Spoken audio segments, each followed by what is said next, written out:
नमस्कार दोस्तों, आप सभी का एक नई कहानी में स्वागत है। इस कहानी के बारे में ज्यादा कुछ कहने की जरूरत नहीं है क्योंकि कहानी अपनी पहचान खुद बनाती है। आप कहानी सुन सकते हैं, क्या पता ये कहानी आपके दिल में भी अपनी पहचान बना ले।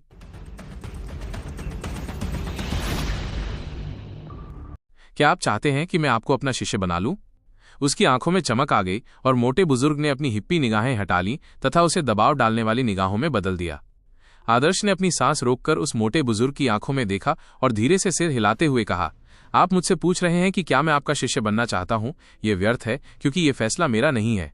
मेरी इच्छाएं महत्वपूर्ण नहीं है। अगर आप शिष्य बनाना चाहते तो मुझे यकीन है कि कई कुलीन लोग आपके सामने आएंगे और आपको चुनने का मौका देंगे। अगर वे घुटनों के बल बैठकर भी आपसे विनती करें तो भी ये बेकार होगा। ओह! मोटा बुजुर्ग एक बार फिर आदर्श की बातों से हैरान रह गया। ये बच्चा हालांकि लालची था, अपनी हद जानता था। ये अत्यंत दुर्लभ था। कुछ लोग ये नहीं जानते थे कि अधिकतम लाभ कैसे प्राप्त किया जाए और वे साधारण तरीके से काम करते थे और बिना किसी उद्देश्य के जीवन जीते थे। ये लोग अवांछनीय थे।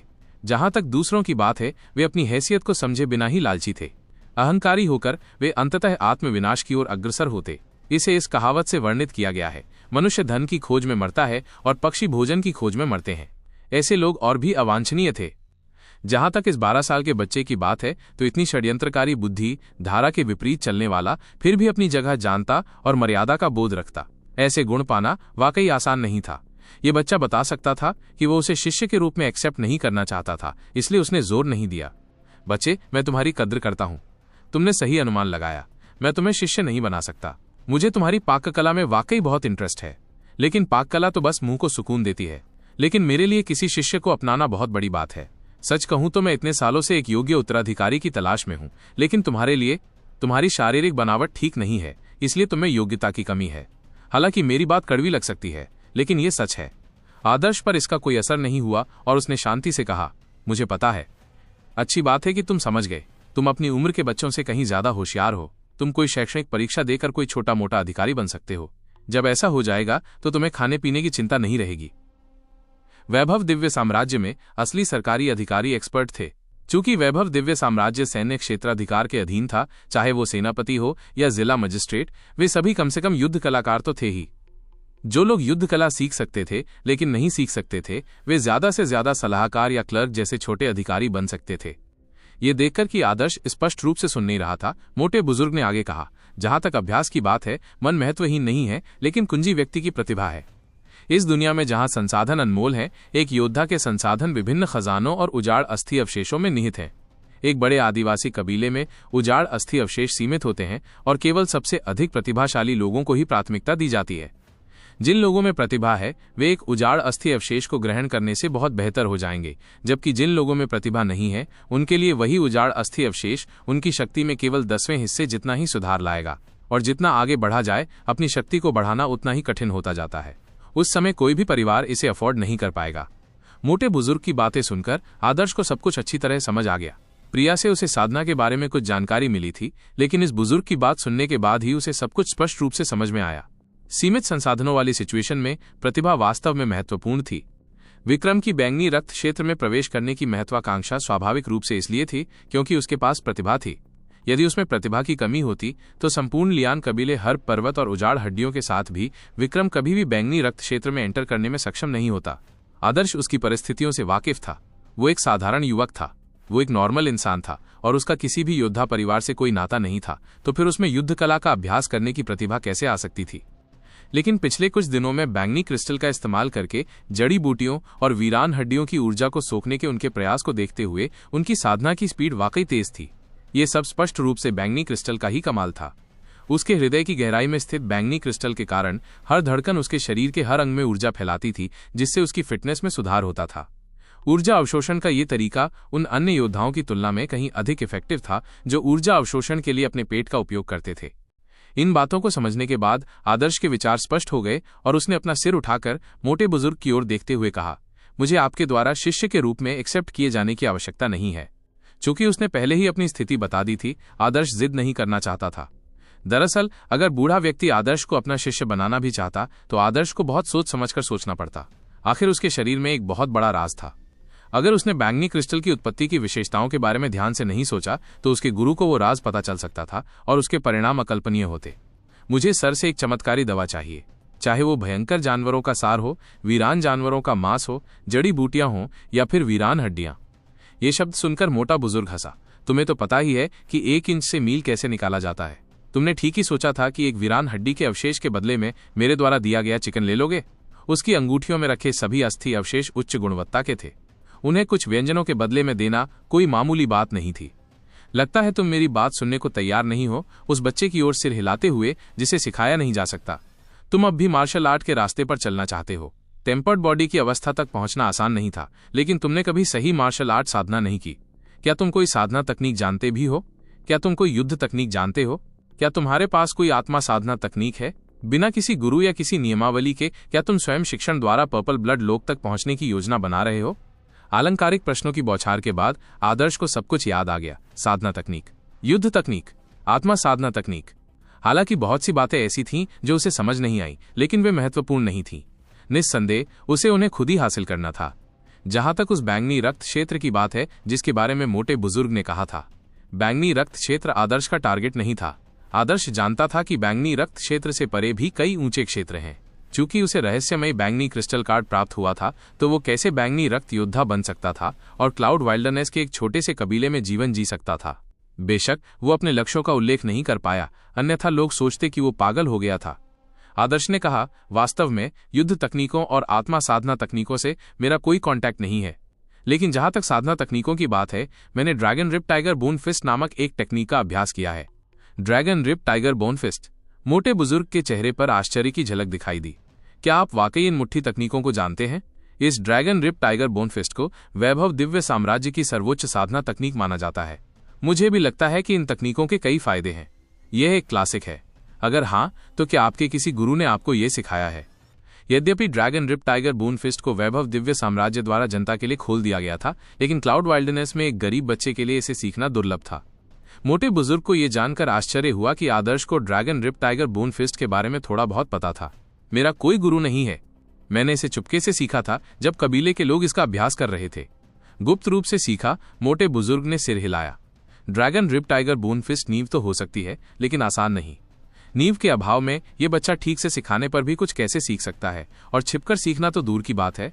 छिपकर सीखना नकल करने के बराबर था। मुख्य बिंदुओं को समझना मुश्किल था। इसके अलावा क्लाउड वाइल्डरनेस के ऐसे पिछड़े गरीब गांव में किस तरह का अच्छा मास्टर होगा? जिस व्यक्ति ने इस बच्चे को यह टेक्निक सिखाई, वो शायद बस एक शौकिया ही था। उसका dragon rip tiger bone fist कितना अच्छा हो सकता है? एक औसत दर्जे का मास्टर और बच्चे द्वारा गुप्त रूप से सीखने के कारण उसने कुछ सतही तरकीबें सीखी होंगी और सोचा होगा कि वो अच्छा है। ये ऐसा मामला नहीं था कि मोटा बुजुर्ग क्लाउड वाइल्डरनेस के लोगों को नीची नजर से देखता था, लेकिन क्लाउड वाइल्डरनेस के लोगों का ज्ञान सीमित था। वे नहीं जानते थे कि बाहरी दुनिया कितनी बड़ी है या वहां कितने एक्सपर्ट हैं। Dragon rip tiger bone fist चुपके से सीखा जा सकता है। क्या आप धनुष की डोरियों जैसे टेंडन जानते हैं? क्या आप हड्डियों के भीतर गड़गड़ाहट जानते हैं? क्या आप कंपन पैदा कर सकते हैं? मोटे बुजुर्ग ने पूछा। जिन्होंने मार्शल आर्ट की बुनियादी बातें सीखी थीं, वे easily dragon rip tiger bone fist का परफॉर्मेंस कर सकते थे, लेकिन वे सब बेकार थे। उन्हें dragon rip tiger bone fist का सार नहीं पता था। आदर्श ने अपने हाथों को कप के आकार में बनाते हुए कहा, मैं कमजोर हूं, लेकिन मैं धनुष की डोरी जैसे टेंडन और हड्डियों के भीतर गड़गड़ाहट के बारे में 1-2 बातें जानता हूं। 9 बादलों में होने वाली गड़गड़ाहट, surprise bow drops flock, dragon rip tiger bone fist के सेट का मुख्य परिणाम था। तो आदर्श को कैसे पता नहीं चलता?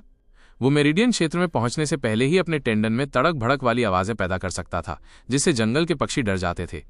अब उसकी मेरिडियन पूरी तरह से खुल गई थी, उसकी रेन डू एयर माई खुल गई थी और उसका शरीर संयमित हो गया था। आदर्श को अपने भीतर की ऊर्जा समुद्र की लहरों की तरह हिलती हुई महसूस हुई। अगर मोटे बुजुर्ग और सफेद कपड़ों वाली लड़की अचानक अपीयर ना होते, तो आदर्श अपनी साधना की प्रोग्रेस देखने के लिए dragon rip tiger bone fist का एक चक्कर लगा लेता। क्या खूब, 1-2 बातें जानते हो। मोटे बुजुर्ग को आदर्श की अचीवमेंट्स पर यकीन नहीं हो रहा था। चूंकि तुमने ऐसा कहा है, तो मैं देखना चाहता हूं कि तुम किस तरह के थंडर इन बोन्स तक पहुंच गए हो। मोटे बुजुर्ग की हंसी के साथ ही उसे अचानक आदर्श को सबक सिखाने की बुरी इच्छा हुई।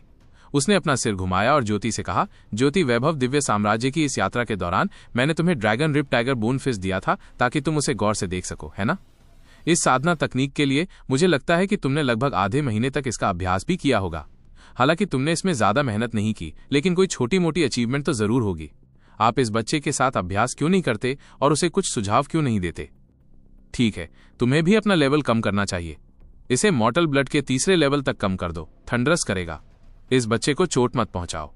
मोटे बुजुर्ग की आंखें चंचलता से चमक रही थीं। वो इस देहाती को यह बताना चाहता था कि सच्चा योद्धा क्या होता है और असली dragon rip tiger bone fist क्या कर सकता है।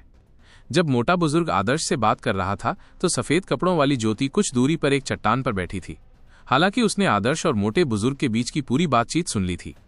वो विश्वास नहीं कर पा रही थी कि उसका मालिक इतना बुरा होगा कि वो उसे एक बच्चे से लड़ाना चाहेगा। वो पहले से ही 17 साल की थी और हालांकि उसके पास यिन मेरिडियन थे जो उसे अपने मेरिडियन साफ करने से रोकते थे, लेकिन अपनी वर्तमान अवस्था में वो आदर्श की क्षमता से बहुत दूर थी। आखिरकार वो एक प्रतिभाशाली थी क्योंकि उसकी धारणा उत्कृष्ट थी और उसका शरीर भी उत्कृष्ट था, इसलिए उसकी साधना पर कोई गंभीर प्रभाव नहीं पड़ा था। यहां तक कि उसके लेवल को मॉर्टल ब्लड के थंडर्स के तीसरे लेवल तक कम करके भी ये पहले से ही बदमाशी का एक फॉर्म था। वो जानती थी कि उसके स्वामी का इरादा आदर्श को चिढ़ाने और क्लाउड वाइल्डरनेस के एक व्यक्ति के सामने दिखावा करने का था। उसे समझ नहीं आ रहा था कि हंसे या रोए, क्योंकि एक सम्मानित उजाड़ स्वर्ग स्वामी क्लाउड वाइल्डरनेस के एक भूखे बच्चे के सामने दिखावा करना चाहता था। ऐसा लग रहा था जैसे उम्र बढ़ने के साथ साथ वो और भी अपरिपक्व व्यवहार कर रहा था। इसके अलावा उन्होंने ये भी कहा, dragon rip tiger bone fist ने मुझे मोटे तौर पर देखने के लिए दिया जैसे शब्द। इसके अलावा लगभग आधे महीने तक आकस्मिक रूप से इसका अभ्यास किया। इसमें कड़ी मेहनत नहीं की, कुछ छोटी मोटी उपलब्धि तो होनी ही चाहिए। ये शब्द बकवास से भरे हुए हैं, क्या बात है? ज्योति ने असहाय भाव से अपने गुरु की ओर देखते हुए कहा, गुरुजी, हालांकि मैं dragon rip tiger bone fist पर ध्यान केंद्रित नहीं करती, लेकिन लगभग 1 साल पहले हम वैभव दिव्य साम्राज्य में आए थे। मैं लगभग आधे साल तक dragon rip tiger bone fist के साथ कुछ बातचीत करने में कामयाब रही। इस आधे साल में अपने फेरी मेडन हार्ट सूत्र पर ध्यान केंद्रित करने के अलावा मैं dragon rip tiger bone fist पर भी गंभीरता से ध्यान देती रही। जैसा आपने कहा, लगभग आधे महीने तक यूं ही अभ्यास नहीं किया और इस पर ज्यादा मेहनत नहीं की। ज्योति ने आधे साल और गंभीरता से शब्दों पर जोर दिया और उस मोटे बुजुर्ग के झूठ को बिना किसी दया के उजागर कर दिया। वो हमेशा एक गंभीर लड़की थी और हर काम बड़ी सावधानी से करती थी, इसलिए उसने dragon rip tiger bone fist जैसे मामूली हुनर में भी कोई ढिलाई नहीं बरती। ये सुनते ही बूढ़े की चमड़ी चाहे कितनी भी मोटी क्यों न हो, उसका चेहरा लाल हो गया और वो अजीब तरह से हंसते हुए खांसने लगा। अरे क्या हुआ? आधा साल हो गया? अरे मैं बूढ़ा हो रहा हूं। समय यूं ही उड़ता जा रहा है और मेरी याददाश्त मुझे धोखा दे रही है। मुझे तो लगा था कि अभी तो सिर्फ आधा महीना ही हुआ है। मोटे बुजुर्ग की बात सुनकर आदर्श की आंखें घूम गईं। कहावत है, जो जितना बेशर्म होता है वो उतना ही अजेय होता है। आधे साल को 10 दिन के बराबर याद रखना। ऐसी दिव्य स्मृति के साथ तुम्हें पैरों से चलना और मुंह से खाना कैसे याद रहता है? ठीक है, सीधे मुद्दे पर आते हैं। तुमने कहा था कि तुमने dragon rip tiger bone fist का अभ्यास किया है, इसे हमें दिखाओ। अगर तुम इसे 3 सांसों तक बनाए रख सको तो मुझे यकीन हो जाएगा कि तुम्हें dragon rip tiger bone fist के बारे में कुछ पता है। फिर मैं तुम्हें कोई चमत्कारी दवा दूंगा। मोटे बुजुर्ग ने तुरंत बात बदल दी। हालांकि उसकी शेखी बघारने की हरकत उजागर हो गई थी, पर उसकी चमड़ी बहुत मोटी थी, इसलिए वो जल्दी से संभल गया और ऐसे दिखा रहा था जैसे कुछ हुआ ही ना हो। उन्होंने नहीं सोचा था कि आदर्श ज्योति के अधीन, यहां तक कि उसकी दामित थंडरस लोक अवस्था में भी 3 सांसों के लिए आवश्यक समय से अधिक समय तक टिक सकेगी। ये उपलब्धियों, साधना तकनीकों, युद्ध तकनीकों और युद्ध अनुभव की लड़ाई थी। ऐसे गुण जो टेम्पर्ड बॉडी प्राप्त करने के लिए कुछ खजाने के भाग्यशाली उपयोग से नहीं ढके जा सकते थे।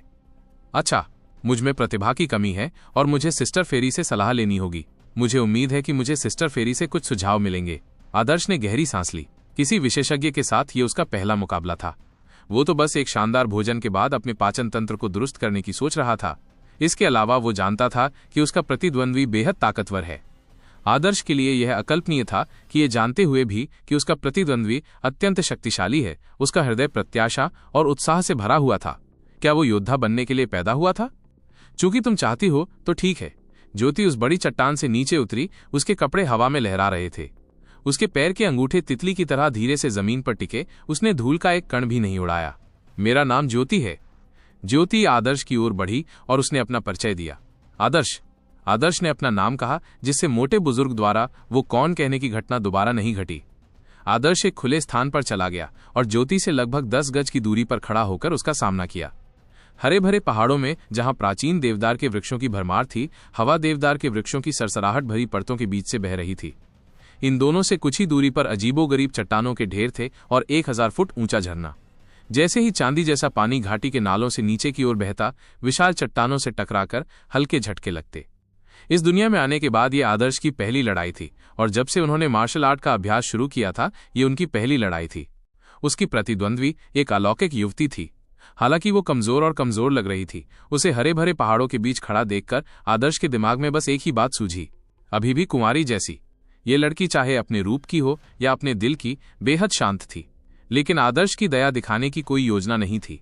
वो जानता था कि उसके अंदर दया दिखाने के गुण नहीं है।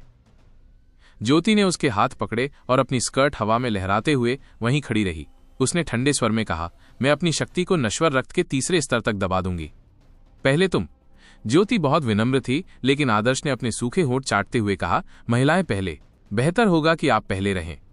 ऐसा इसलिए नहीं था कि वो विनम्रता दिखा रहा था, बल्कि इसलिए कि उसने पहले कभी युद्ध नहीं लड़ा था। उसे नहीं पता था कि जब कोई विशेषज्ञ पहला कदम उठाता है तो क्या करना चाहिए।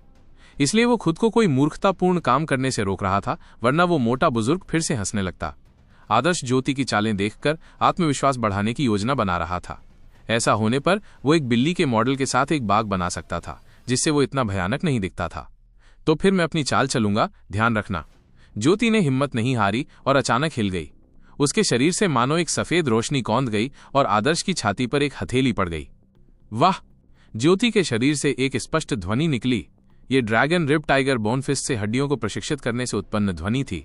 ये ध्वनि आकाश से आने वाली गड़गड़ाहट जैसी नहीं थी, बल्कि उसकी छलांग से उत्पन्न ध्वनि थी। ये ध्वनि अत्यंत मनमोहक थी। आदर्श ने अपनी पुतलियां सिकोड़ ली। सफेद कपड़ों वाली इस लड़की की रफ्तार बहुत तेज थी। पलक झपकते ही उसने 10 गज की दूरी तय कर ली थी और आदर्श के सामने आ गई थी। उसकी हथेली की 5 उंगलियां सफेद और पतली थीं, लेकिन आदर्श के लिए वे 5 तेज तलवारों की तरह थीं। नजदीक से देखने पर आदर्श उस युवा लड़की की उंगलियों पर मुलायम बनावट देख पाया। आदर्श को लगा कि इतनी तेज रफ्तार से बचने का कोई रास्ता नहीं है, लेकिन उस पल उसका मन बेहद शांत था, मानो आसपास का माहौल अचानक धीमा पड़ गया हो। आदर्श की रेनडू एयर माई एक चक्र में बंद हो गई थी। उसके दिमाग के चैनल साफ हो गए थे, उसकी इंद्रियां तेज हो गई थीं और सोच तेज हो गई थी। इस वजह से उसकी प्रतिक्रियाएं पहले से 10 गुना ज्यादा तेज हो गई थीं। इस क्षण भर में आदर्श के मन में ड्रैगन रिप टाइगर बोनफिस्ट का ड्रैगन डांसिंग द 9 हेवेंस वाला अंदाज कौंध गया। दहाड़ते हुए वो उड़ते हुए ड्रैगन की तरह उछल पड़ा और 1000 फुट ऊंचे झरने को बैकग्राउंड में रखकर वो उड़ गया। जिस पत्थर पर आदर्श खड़ा था उसे ज्योति ने चकनाचूर कर दिया था और विस्फोट से पत्थर के टुकड़े उड़ गए थे। बहुत खूब। आदर्श की पुतलियां सिकुड़ गईं। उसके पैरों के नीचे पड़ा काला लोहे का पत्थर ज्योति के प्रहार का सामना नहीं कर सका।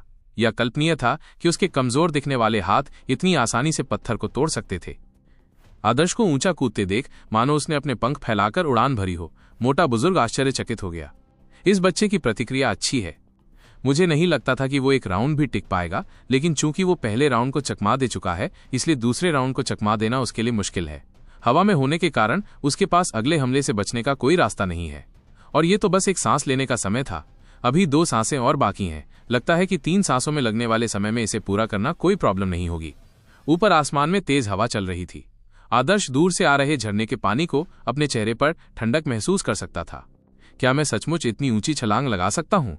कहने की जरूरत नहीं कि आदर्श को युद्ध का कोई एक्सपीरियंस नहीं था। टेम्पर्ड बॉडी पाने के बाद उसकी फिटनेस में जबरदस्त इजाफा हुआ था। लेकिन ज्योति और मोटे बुजुर्ग से मिलने से पहले उसे कभी ये परखने का मौका नहीं मिला था कि उसकी फिटनेस में कितना सुधार हुआ है। इस समय ज्योति ने अपना पैर जमीन में डुबोया और एक अबाबील की तरह आकाश में उड़ गई। ज्योति का सामना करते हुए जो उसकी ओर तेजी से बढ़ रहा था, आदर्श बहुत शांत था। अनजाने में उसके हृदय में स्थित शीतल बैंगनी क्रिस्टल हिल गया था, जिससे उसके पूरे शरीर में ऊर्जा फैल गई थी।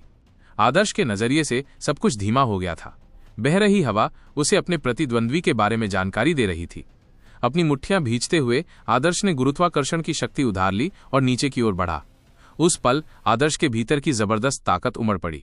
उसकी नाड़ियां खुल गईं और उसका संयमित शरीर, आदर्श का शरीर मानो अचानक फूट पड़ा हो, एक सुलगते ज्वालामुखी की तरह था।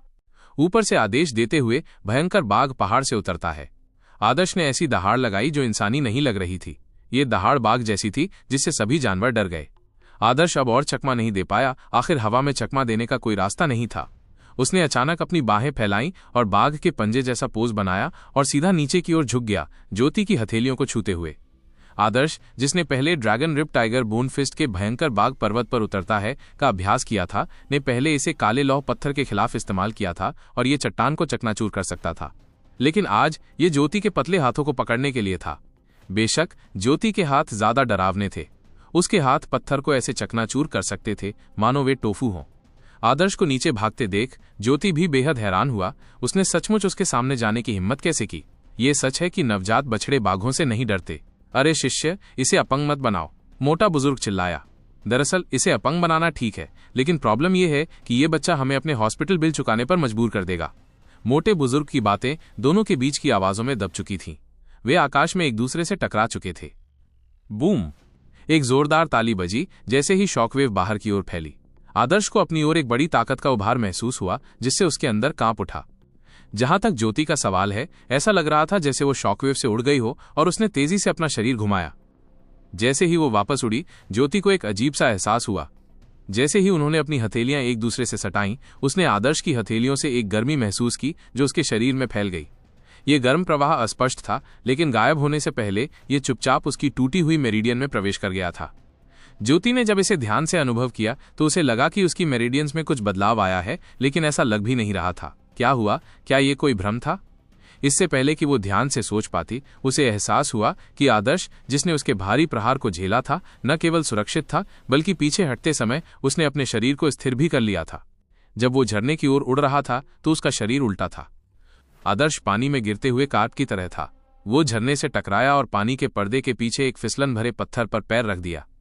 हालांकि झरने का बहाव 1000 फीट की ऊंचाई से था और बहुत तेज था, फिर भी आदर्श उस चट्टान पर मजबूती से खड़ा रहा। फिर वो चट्टान पर उखड़ू बैठा और धक्का देकर नीचे उतर गया। उसने अपना सिर उठाया। उसकी चमकती आंखें सफेद पानी के पर्दे से चमक उठीं और तलवारों की एक जोड़ी की तरह ज्योति की ओर बढ़ीं। ज्योति हैरान था। वो बिना किसी नुकसान के उसके वार को झेल सकता था। मेरिडियन क्षेत्र के एक बच्चे का शरीर इतना मजबूत कैसे हो सकता है? ऐसा नहीं हो सकता। मोटा आदमी लड़खड़ा गया। वो चाहता था कि उसकी शिष्या आराम से जाए, लेकिन उस वार में ज्यादा दया नहीं थी। हालांकि उसने अपना स्तर दबा लिया था, लेकिन वो बच्चा इसे बर्दाश्त नहीं कर सकता था। इससे पहले कि मोटा बुजुर्ग कुछ सोच पाता, आदर्श उस चट्टान से आगे बढ़ चुका था। छप छप आदर्श झरने के पानी से होकर गुजरा। पानी के पर्दे की ताकत भयावह थी, लेकिन आदर्श तैरने में माहिर था, इसलिए वो अदम्य जलधारा में तेजी से आगे बढ़ा और झरने की ताकत का इस्तेमाल करते हुए उसने अपनी ताकत बढ़ा दी। दूर से लिनेन पहने आदर्श पानी में नाचते हुए एक जल अजगर की तरह लग रहा था। बूम! उस समय आदर्श के शरीर से एक भयंकर ध्वनि उत्पन्न हुई जो आकाश से गड़गड़ाहट के समान थी। 9 बादलों में गड़गड़ाहट। आदर्श ने खुद को हवा में घुमाया और अपने पैर को अपने कूल्हे पर लाते हुए उसने अपने शरीर को धनुष की तरह झुका दिया। जैसे ही उसकी दाहिनी मुट्ठी उसकी पसलियों तक सिकुड़ गई, उसने निर्दयता से एक तीर की तरह अपना मुक्का मारा। एक मजबूत धनुष की तरह ये एक ऐसी ध्वनि थी जो वहां उपस्थित सभी लोगों के कानों में गहराई तक प्रवेश कर गई। इस मुक्के ने आदर्श की सारी गति और ताकत को एक कर दिया था। इससे उसके चारों ओर एक अनंत धुंध छा गई थी। ऐसा लग रहा था जैसे कोई सागर उमड़ रहा हो। ज्योति हैरान था। ये युवाओं की ताकत थी। ये बिजली की तरह बजने वाली हड्डी की चटकने की आवाज और उसके स्नायु बंधन से आने वाली झंझनाहट, क्या ये सब उसके शरीर द्वारा उत्पन्न की गई थी? सदमे के उस क्षण में आदर्श पहले से ही ज्योति के सामने था। ज्योति मुट्ठी के साथ आने वाली तेज हवा को महसूस कर सकती थी। वो मुट्ठी की ताकत को तुरंत पहचान सकती थी, क्योंकि ये मेरिडियन क्षेत्र की सर्वोच्च उपलब्धि थी। पलक झपकते ही ज्योति ने वार कर दिया। वो अभी भी 3 के साधना स्तर पर थी, आदर्श से 1 कम। लेकिन यह प्रहार ड्रैगन रिप टाइगर बून फिस्ट का नहीं था, बल्कि उसकी मुख्य साधना तकनीक थी, फेरी मेडन हार्ट सूत्र। ज्योति के हाथ कमल के समान थे और वो अपनी आस्तीन ठीक करते हुए एक परी की तरह धीरे से इशारा कर रही थी। इस प्रहार में एक जादुई कोमल शक्ति थी और ये dragon rip tiger bone fist की अत्यधिक मजबूत शक्ति के बिल्कुल विपरीत थी। कठोरता और कोमलता विपरीत थे। ज्योति और आदर्श ने एक बार फिर मुट्ठियां आपस में बांध ली। मूलतः यह माना जाता था कि मुट्ठी से उंगली टकराने पर हड्डी टूट जाती है, लेकिन यह सच्चाई से कोसों दूर था। दूर से देखने पर यह प्रबल क्यूई विस्फोट एक नरम क्यूई दीवार पर हथौड़े के प्रहार जैसा था। क्यूई दीवार बुरी तरह से विकृत हो गई, लेकिन वो उस जबरदस्त क्यूई विस्फोट के हमले को झेलने में कामयाब रही। बूम! एक जोरदार धमाके के साथ क्यूई तरंग अंतिम क्षण में फट गई। ज्योति सिहर उठी और 3 कदम पीछे हट गई। आदर्श 10 फुट से भी ज्यादा पीछे की ओर उड़ गया। उसके कपड़े फटे हुए थे और उसकी छाती से खून बह रहा था और उसका चेहरा खून से लाल हो गया था। धमाका! आदर्श एक चट्टान पर पैर रख गया। उसका पूरा शरीर दर्द कर रहा था और ऐसा लग रहा था जैसे उसके अंदरूनी अंग पूरी तरह से बेतरतीब हो गए हों। उसे बस तारे ही दिखाई दे रहे थे। इतना शक्तिशाली! आदर्श बहुत प्रभावित हुआ। ये एक ऐसा विशेषज्ञ था जिसने अपनी शक्ति को अपने से एक स्तर नीचे दबा दिया था। उसने अपनी गति और शक्ति लगाकर अपनी ऊर्जा संचित कर ली थी। उसने अपनी सारी चालें चल दी, फिर भी दूसरे पक्ष ने बस जल्दबाजी में वार किया था। दोनों के बीच की दूरी बहुत ज्यादा थी और मुकाबले का नतीजा दूसरा पक्ष 3 कदम पीछे हट गया था और ठीक था, लेकिन उसके शरीर का खून बेचैन था और उसे मामूली चोटें आई थीं। ये लड़की बहुत डरावनी थी। आदर्श के हैरान होने के साथ ही ज्योति और भी ज्यादा हैरान हो गई। उसने आदर्श को चौंकते और अनिश्चित नजरों से देखा और आखिरकार कहा, ये मैच मैं हार गई। आदर्श को खड़े होने में मुश्किल हुई। उसने अपने फटे कपड़े ठीक किए और व्यंग्यात्मक मुस्कान के साथ बोला, बहन परी, कृपया अब मेरा मजाक मत उड़ाओ। साफ है कि मैं हार गया। मैंने जो वार किया उसमें मेरी पूरी ताकत थी, फिर भी तुमने अहम मौके पर पलटवार किया जिससे मैं उड़ गया। साफ है कि हार किसकी हुई। आदर्श को यकीन हो गया, लेकिन ज्योति ने सिर हिलाते हुए कहा, मेरा स्तर तुमसे कहीं ऊंचा है, इसलिए तुम्हारे खिलाफ लड़ना बिल्कुल अनुचित है, भले ही मैं इसे दबा दूं। मैं शुरू में तुम्हारे साथ dragon rip tiger bone fist का इस्तेमाल करने के लिए राजी हुआ था, लेकिन तुमने मुझे आखिरी पल में अपना फेरी मेडन हार्ट सूत्र इस्तेमाल करने के लिए मजबूर कर दिया। ज्योति एक ईमानदार इंसान थी।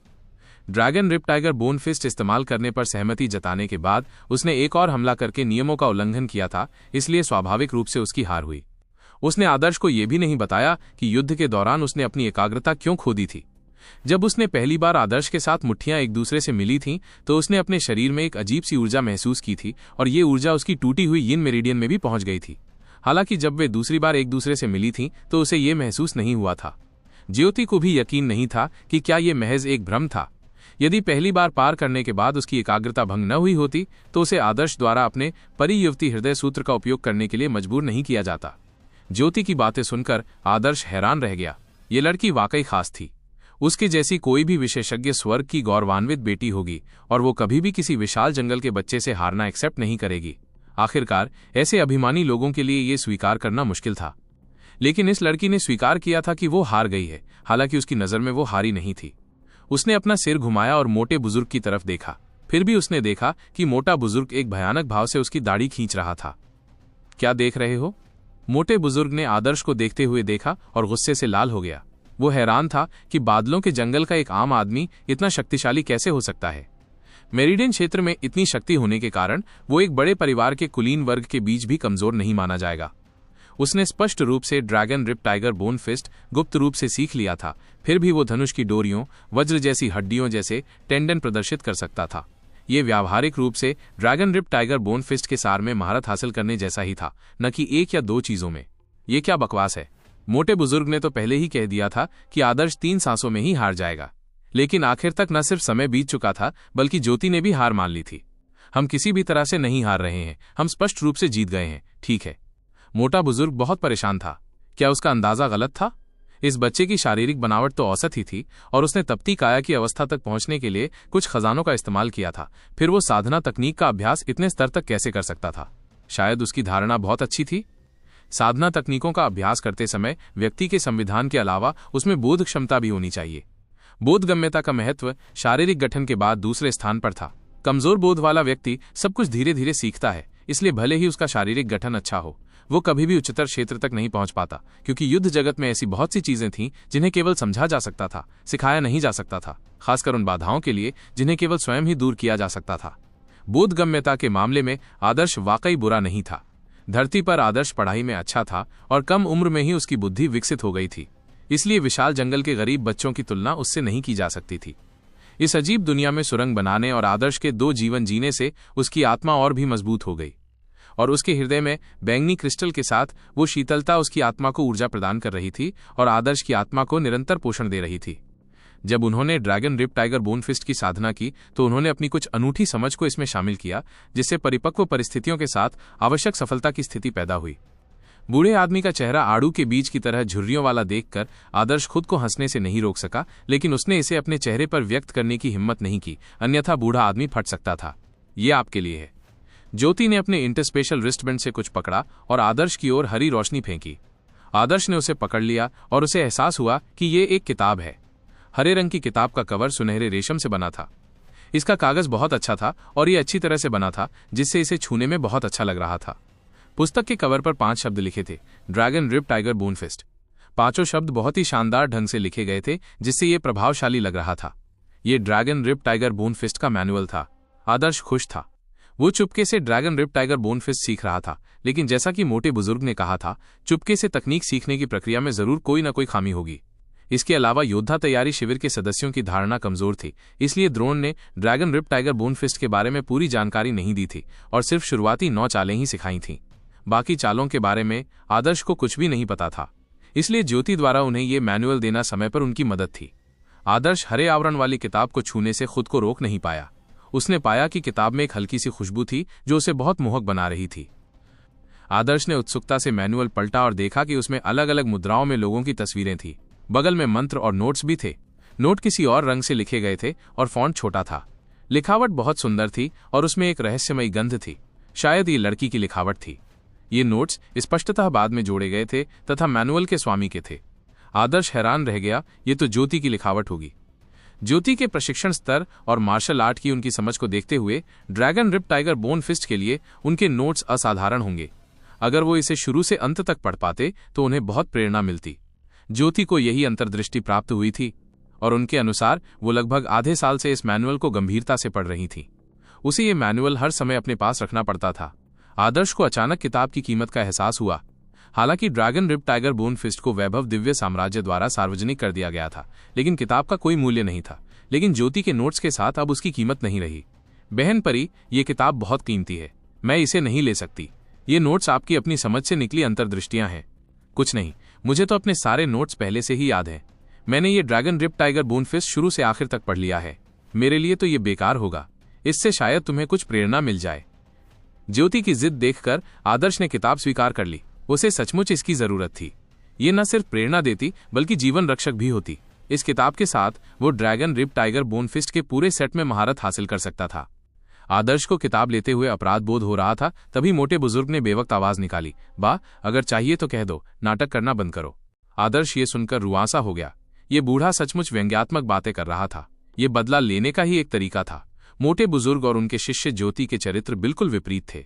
पता नहीं कैसे वे इतने अच्छे से मिलजुल कर रहते थे। ठीक है, मेरी तरफ देखना बंद करो। तुमने अपनी ताकत साबित कर दी है। मैं मान लूंगा कि तुम्हें dragon rip tiger bone fist के बारे में कुछ पता है, बूढ़े आदमी ने अपनी दाढ़ी सहलाते हुए कहा। यह आदर्श की ताकत की पुष्टि थी। पहले मैंने कहा था कि अगर तुम 3 सांसें भी ले सको तो मैं तुम्हें एक चमत्कारी दवा दूंगा। मैं ऐसा इंसान हूं जो अपने वादों से कभी नहीं मुकरता। ये कहते हुए बूढ़े ने अपनी अंगूठी छुई और उसमें से कुछ निकाला। वो न तो कोई उजड़ी हुई हड्डी थी और न ही कोई अस्थि अवशेष, बल्कि एक काला जला हुआ सिर था। सिर को देखकर आदर्श ने अचानक अपनी पुतलियां सिकोड़ लीं। ये सिर लाल शल्कों से ढका हुआ था। पता नहीं इतने सुंदर शल्कों को काला कैसे कर दिया गया। उसके सिर पर तलवार की तरह तीखे 3 सींग थे। उसके नुकीले रत्नक दांत और 2 लंबे और पतले फीतेदार दांत थे। वो भयानक तो नहीं लग रहा था, पर उसमें कुछ गरिमा भी थी। यद्यपि वो पहले ही मर चुका था, फिर भी उसकी 2 हरी आंखें अभी भी ठंडी हत्या की मंशा रखती प्रतीत हो रही थी, जिससे एक सहरन सी महसूस हो रही थी। ये है। आदर्श को समझ नहीं आया कि ऐसा क्यों हुआ, क्योंकि एक मृत भयंकर जानवर की आंखों से आती हत्या की मंशा के अलावा उसे एक हल्की सी असमंजस की भावना भी महसूस हुई। इसे चीलिन जानवर कहते हैं। एक धीमी आवाज आई। ये मोटा बुजुर्ग नहीं बल्कि ज्योति थी। आदर्श के लिए ज्योति की आवाज मोती के फूल की तरह नरम और कोमल थी। आदर्श ज्योति को देखते ही थोड़ा स्तब्ध रह गया। जब से वो उनसे मिला था, ज्योति तब तक बिल्कुल शांत रही थी, जब तक कि वे आपस में झगड़ते नहीं थे। उसने कभी भी उस बूढ़े आदमी के साथ उसकी बातचीत में दखल नहीं दिया था। ज्योति ने कहा, चीलिन जानवर एक वीरान जानवर है। हालांकि उसकी वीरान हड्डियों की गुणवत्ता कम नहीं है, फिर भी चीलिन जानवर की ताकत दूसरे वीरान जानवरों के मुकाबले काफी कमजोर है। चीलिन जानवर खास होते हैं। उनमें से कुछ तो अपनी जवानी में अचानक मर जाते हैं। ओह! आदर्श एक पल के लिए स्तब्ध रह गया। आत्महत्या।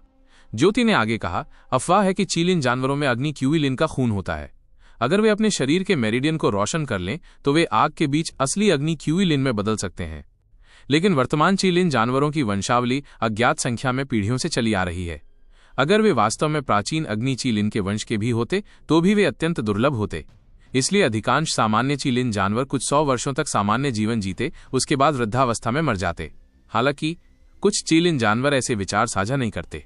जन्म से ही वे अग्नि तत्व की सभी प्रकार की वस्तुओं की खोज और निगलने लगते थे। वे अग्नि को निगल भी लेते थे और अपने शरीर में इतनी बड़ी मात्रा में अग्नि ऊर्जा इकट्ठा कर लेते थे कि उनका शरीर उसे सहन नहीं कर पाता था। फिर वे चीलिन की लपटों में फट जाते थे। ये चीलिन जानवर फिर अग्नि बपतिस्मा से गुजरेंगे। उस अग्नि में वे अपने पूर्वजों के अग्नि चीलिन वंश की खोज करेंगे। लेकिन उनका एक ही परिणाम है और वो है बिना किसी अपवाद के जलकर मर जाना। कभी कभी मुझे लगता है कि वे शायद ये अच्छी तरह जानते होंगे कि अपने भीतर अपने पूर्वजों की रक्त रंजितता को जगाना असंभव है, लेकिन फिर भी वे ऐसा करने में संकोच नहीं करेंगे, क्योंकि भले ही वे सैकड़ों वर्षों तक शांति से अपना जीवन जी सकें, लेकिन वे अपने यौवन में अपने भीतर चीलिन की ज्वाला प्रज्वलित करके आग में जलकर मरना पसंद करेंगे।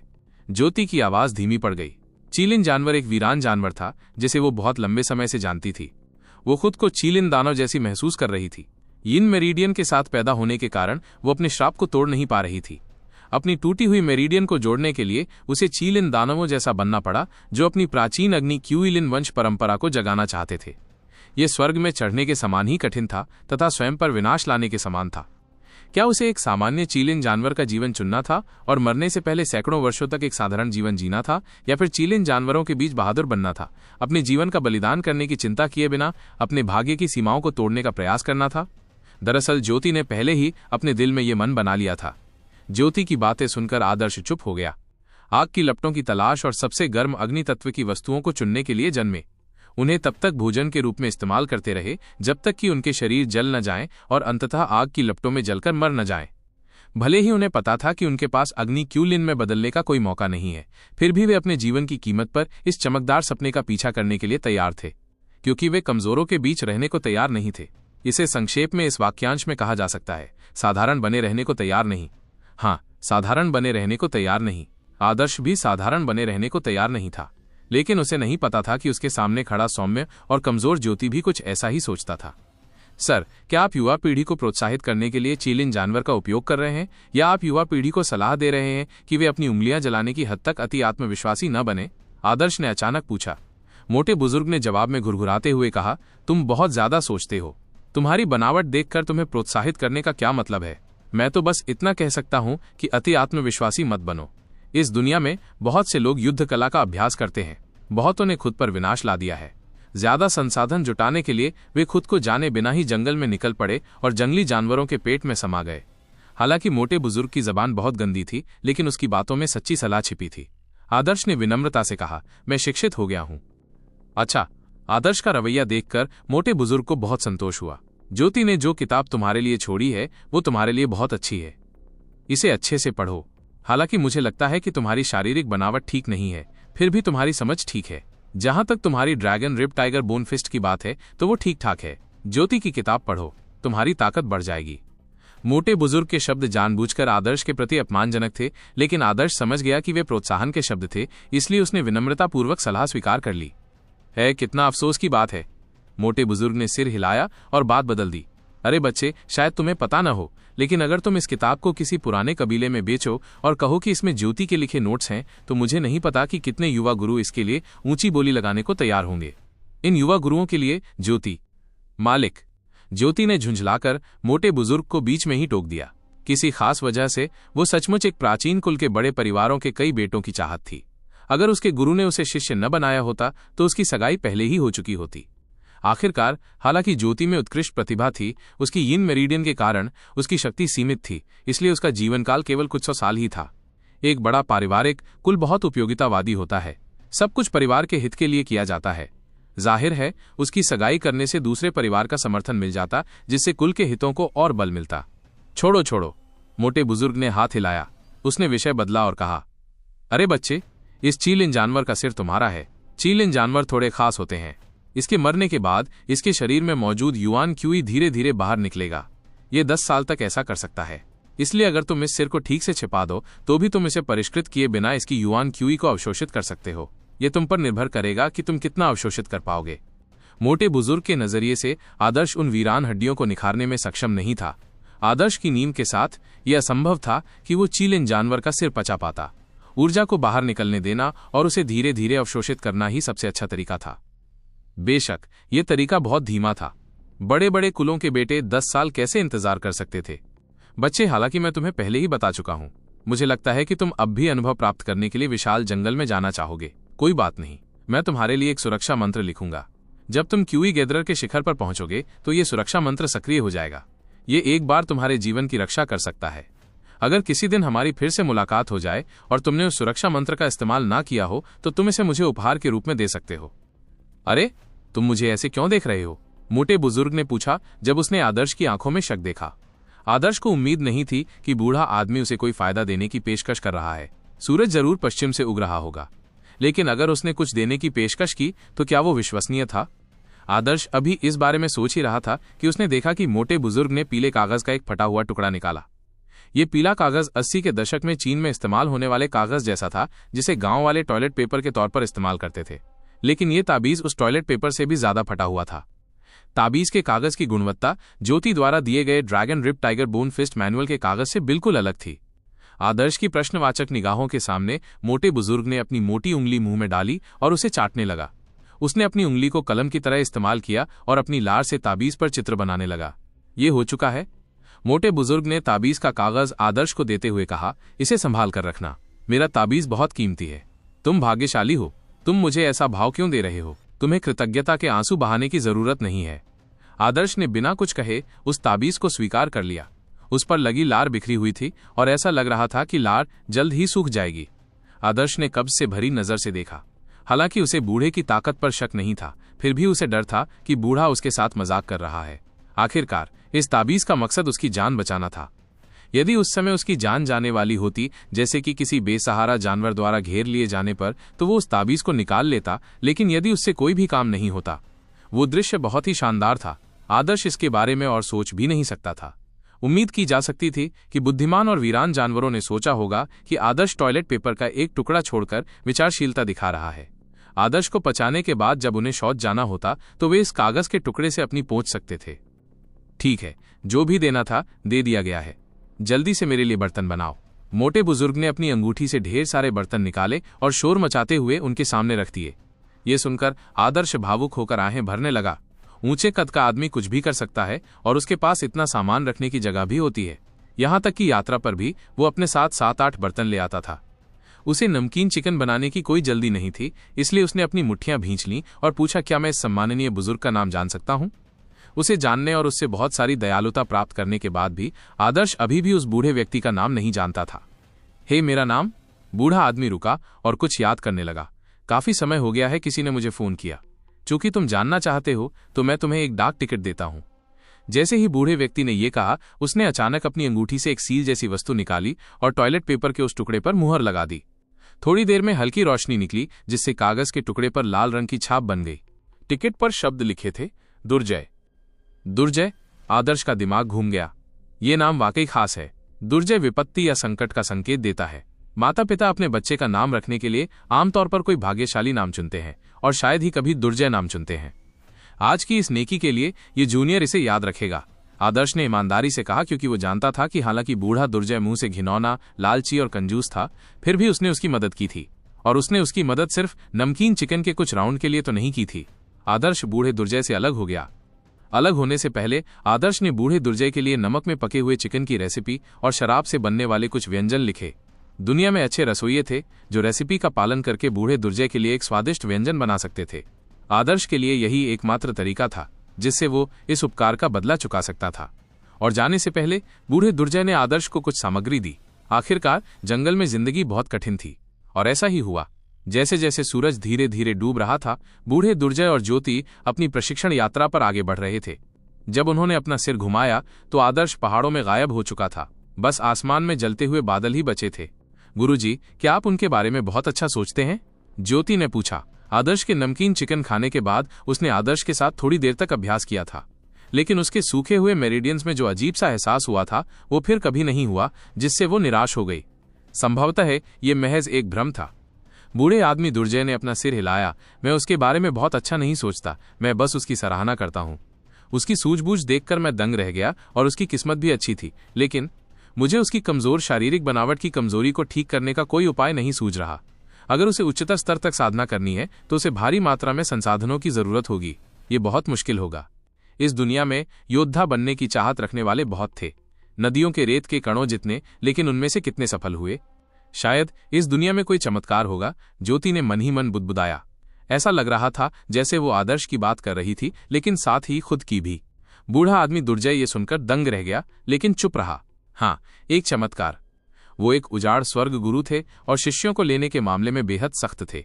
वो चाहते थे कि उनके शरीर का निर्माण उत्तम हो और उजाड़ हड्डियों की कला में अद्भुत प्रतिभा हो। ये बहुत कठिन था। ज्योति को अपना शिष्य बनाने से पहले उन्होंने सैकड़ों वर्षों तक खोजबीन की थी और बड़े बड़े कुलों से अनगिनत संतानें देखी थी। लेकिन यद्यपि वो अपनी शिष्या से अत्यंत संतुष्ट था, फिर भी उसे यिन मेरिडियन का श्राप मिला, जिससे मार्शल आर्ट का अभ्यास करने के लिए उसके पास मौजूद उत्कृष्ट शारीरिक गठन नष्ट हो गया। ये बहुत ही उपहासपूर्ण था।